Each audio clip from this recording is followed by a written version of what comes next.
Méditons avec les pasteurs Ertis. Méditons avec le pasteur Ertis. Lundi le 20 janvier 2020, nous méditons selon le programme de la Ligue pour la lecture de la Bible, repris dans les lecteurs de la Bible 2020. Le texte prévu, c'est Jean 6, 41 à 59.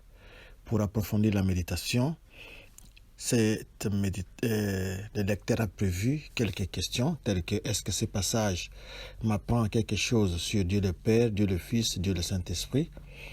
Quelle vérité Dieu me révèle-t-il? Quel verset m'interpelle le plus? Pour ma prière, y a-t-il quelque chose que Dieu me montre dont j'ai à me repentir, auquel croire et obéir, pour lesquels le remercier et le louer, pour lesquels lui formuler ma demande? Cela signifie que pour bien méditer, vous devez ouvrir votre Bible et répondre à ces questions. Certainement, Dieu ne manquera pas de vous parler de façon particulière. Ici, il est question de Jésus envoyé du ciel. Prions. Père Tout-Puissant, personne ne vient à toi sans que tu ne l'attires. Merci d'attirer mon frère, merci d'attirer ma soeur, tout près de toi en ce moment, pour nous parler. Parle-nous au nom de Jésus-Christ. Amen. Shalom bien-aimés, que Dieu vous bénisse. Nous commençons une nouvelle semaine et le lecteur a prévu un nouveau verset de la semaine. Le verset de la semaine signifie verset à mémoriser pour qu'à la fin de la semaine, que ce verset-là puisse être cité de mémoire sans que la Bible soit ouverte. Travaillez non pour la nourriture qui périt, mais pour celle qui subsiste pour la vie éternelle, et que le Fils de l'homme vous donnera. Car c'est lui que le Père, que Dieu a marqué de son sceau. Jean 6, 27. Nous commençons notre méditation à partir du verset 41.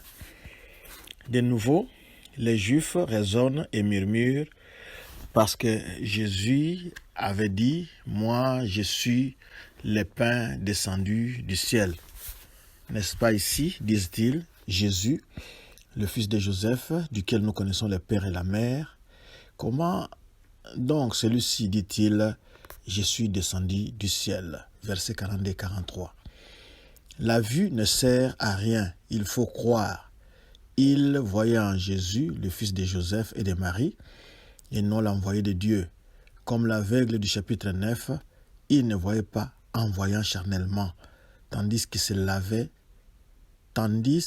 ne se lavait pas au réservoir de Siloé, qui veut dire envoyé. Pour cela, il faut être enseigné de Dieu et croire. Jésus leur répondit, ne murmurez pas entre vous. Nul ne peut venir à moi que le Père qui m'a envoyé ne le tire. Et moi, je le ressusciterai au dernier jour. Nous lisons selon la version de Darby. Il est écrit dans les prophètes, et ils seront tous enseignés de Dieu. Ésaïe 54, verset 13. Quiconque a entendu le Père et a appris de lui, vient à moi.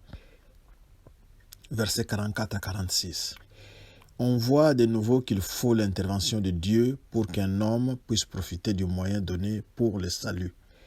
Entendre du Père et apprendre de lui, c'est se laisser gagner par la grâce du Fils venu ici-bas pour révéler le Père. Quiconque a compris son état de péché ne peut se trouver en présence de celui qui a révélé Dieu en grâce sans être attiré à lui. Alors, il ne raisonne plus sur l'humanité de Christ. Il est heureux de saisir la main du Sauveur qui l'attire à lui. Ésaïe avait annoncé que pour la bénédiction d'Israël au dernier jour, il serait enseigné de Dieu. En attendant ce moment-là, chacun pouvait jouir du même privilège et profiter de la venue du Fils de l'homme en grâce. Si même il devait mourir, Jésus le ressusciterait au dernier jour. Jésus l'affirme 4 fois, verset 39, 40, 44 et 54. Si le règne de Christ avait pu s'établir tout de suite, ceux qui croyaient en lui n'auraient pas passé par la mort. En attendant, il allait retourner au ciel et jusqu'à son retour, les croyants qui délogeraient n'auraient rien à craindre.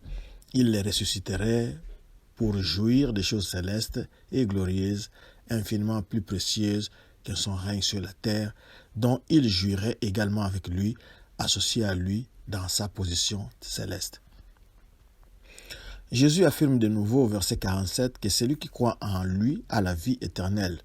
Il n'est donc pas possible de l'obtenir par un autre moyen. C'est pour cela qu'il est venu. Il ne dit pas « aura la vie éternelle », mais il a dès le moment qu'il croit, non parce qu'il sent qu'il a la vie, mais parce qu'il croit. Versets 48 à 59, nous parlons de la mort, nous parlons de la vie dans la mort de Christ. Et certains commentateurs ont pensé que ici, c'est l'institution de la Sainte Seine selon l'évangéliste Jean. Le Père avait mangé la manne au désert, puis était mort. Jésus était le pain descendu du ciel, afin que quelqu'un en mange et ne meure pas.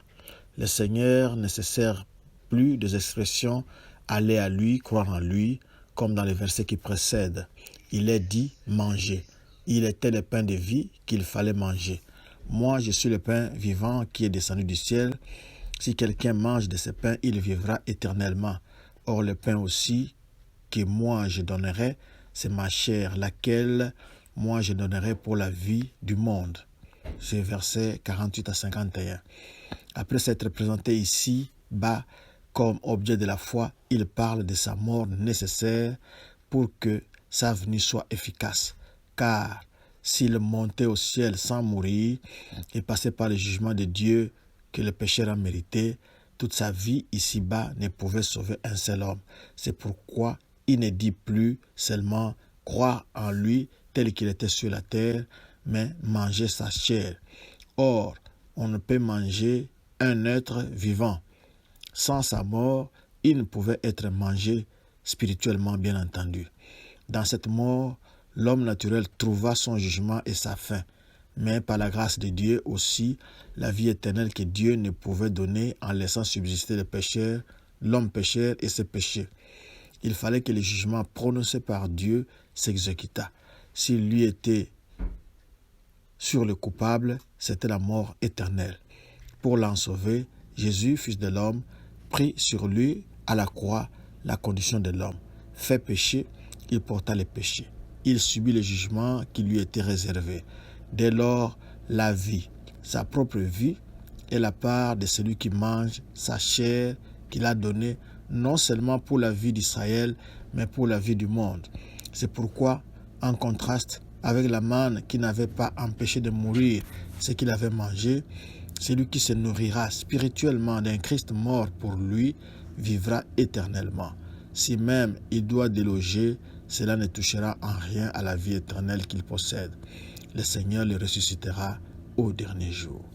Les Juifs disputaient entre eux, disant: comment celui-ci peut-il nous donner sa chair à manger?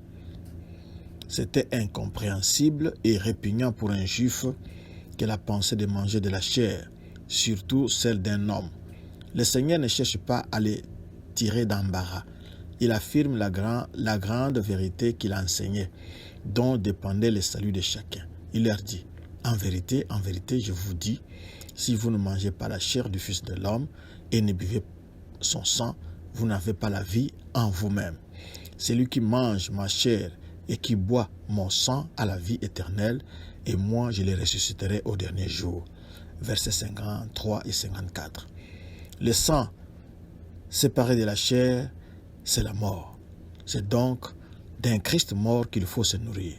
On le fait en comprenant la nécessité de cette mort, en l'appréciant, en acceptant que c'était ce que nous avions mérité, que par elle nous avons trouvé la fin de notre vieil homme et de nos péchés, que par elle le Dieu que nous avions déshonoré et offensé a été glorifié, pleinement satisfait. Jésus a participé à notre nature humaine afin de pouvoir mourir. C'est en cela qu'il a été fait inférieur aux anges à cause de la passion de la mort. Hébreux 2, 9. Il a laissé cette vie pour nous, pécheurs, vie parfaite, sans tache, sacrifice qui seul pouvait satisfaire aux exigences du Dieu 3 fois saint. Vie qui devait nous être communiquée, mais qui ne le pouvait sans la mort de celui qui se substituait aux pécheurs sous le jugement de Dieu. Dieu défend à l'homme de manger le sang parce que le sang, c'est la vie. Elle appartient à Dieu seul. L'homme ne peut en disposer. La misérable vie de l'homme en Adam avait pris fin dans la mort de Christ. Le croyant peut manger la chair du Fils de l'homme et boire son sang, afin de s'approprier la vie de Christ que Dieu lui donne en échange de sa vie souillée de pécheurs perdus. Il importe de présenter la mort de Christ comme moyen de posséder la vie éternelle. On parle beaucoup de Christ, homme, et de sa vie d'amour et d'abnégation que l'on donne comme exemple à des personnes inconverties.